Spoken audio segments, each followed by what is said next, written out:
السلام علیکم ورحمۃ اللہ وبرکاتہ۔ فرینڈز، آج میں آپ لوگوں کو بتانے والا ہوں کہ ارطغرل غازی کون ہیں اور اس کی تاریخ کیا ہے اور اس کی عمر کتنی ہے۔ اس کی پوری ہسٹری آج میں آپ لوگوں کو بتانے والا ہوں۔ ویڈیو اینڈ تک ضرور دیکھیے گا، آپ کو بہت ساری معلومات حاصل ہونے والے ہیں۔ جو ارطغرل غازی ڈرامہ ہے، اس میں اصل کردار جس کے اوپر بنایا گیا ہے یہ ویڈیوز اور یہ ڈرامہ سارے میں آپ لوگوں کو آج ڈیٹیل بتانے والا ہوں۔ تو فرینڈز، ارطغرل سلطنت عثمانیہ کے اولین سلطان عثمان کے والد تھے۔ یہ چونکہ امیر غازی ارطغرل ابن سلیمان شاہ کائیوی ترکمانی، یہ عثمانی ترک زبان ہے۔ ارطغرل اصل میں فرینڈز دو لفظوں سے بنا ہوا ہے۔ کا معنی یہ کے معنی ہے آدمی، سپاہی یا ہیرو کے، جبکہ طغرل کے معنی عقاب پرندے کے آتے ہیں، یا مضبوط شکاری پرندے کے طور پر مشہور ہیں۔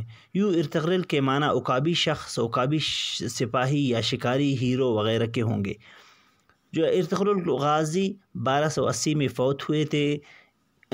ترک اوغوز کی شاخ کائی قبیلہ کے سردار سلیمان شاہ کے بیٹے اور سلطنت عثمانیہ کے بانی عثمان اول کے والد تھے۔ ولادت کے زمانہ سن 1191 عیسوی کے آس پاس کا ہے، جبکہ سن وفات 1281 عیسوی بتائی جاتی ہیں، اور مدفن اناطولیہ کے شہر سوغوت میں واقع ہے۔ ارطغرل غازی ایک بہادر، نڈر، بے خوف، عقلمند، دلیر، ایماندار اور باروب سپاہی تھے۔ وہ ساری عمر سلجوقی سلطنت کے وفادار رہے۔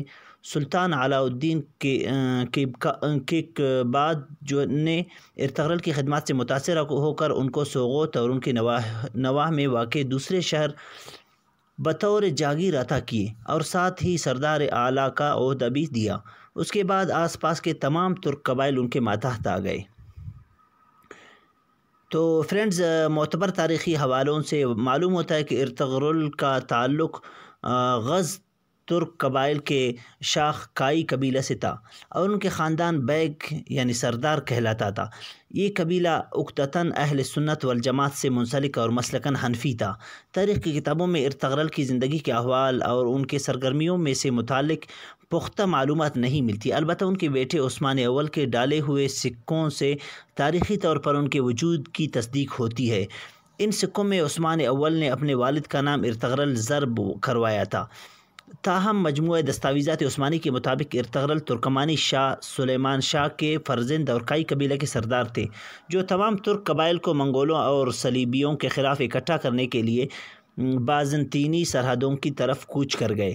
عثمانی دستاویزات میں ارطغرل کا نسب کچھ یوں ملتا ہے: ارطغرل ابن سلیمان شاہ بن گندوز الپ بن قایا الپ بن کوک الپ بن سارقوق الپ بن قائی الپ قائی قبیلہ انہی سے منسوب ہے۔